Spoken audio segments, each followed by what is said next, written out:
other one is going to be made up of measurements from the accelerometer and the magnetometer. The roll and pitch components will come from the accelerometer, and we'll combine that with the yaw component from the magnetometer. In the second step of the Kalman filter, we compare these two estimations, and in comparing these two estimations, we can determine the dynamic bias in the gyroscope. Once we've actually determined a value for the bias, we can cancel the bias and recalculate the gyroscope Euler angle to get an estimation that is low noise and low in drift.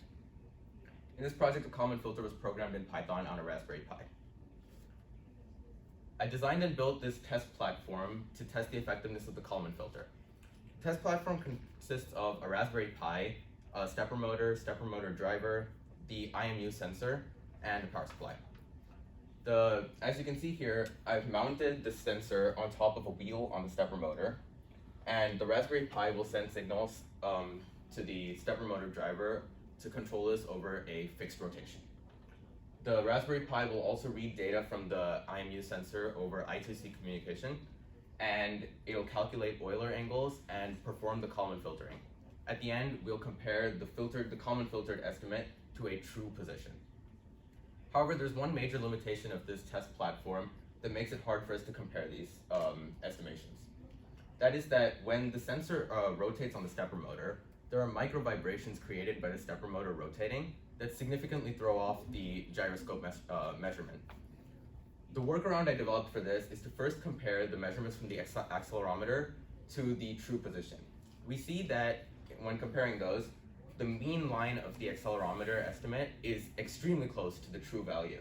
So later on, we can use the mean line of the accelerometer to compare to the filtered estimate. So here's the first of my results. This is various estimates plotted over time for a relatively low angular velocity rotation.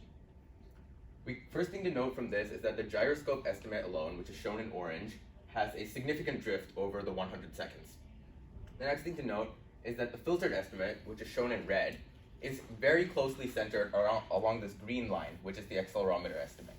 However, it has considerably less noise than the accelerometer, which is a little bit hard to see, but you can definitely tell from this location here, over here, and over here, that the filtered estimate has much less noise than the accelerometer estimate.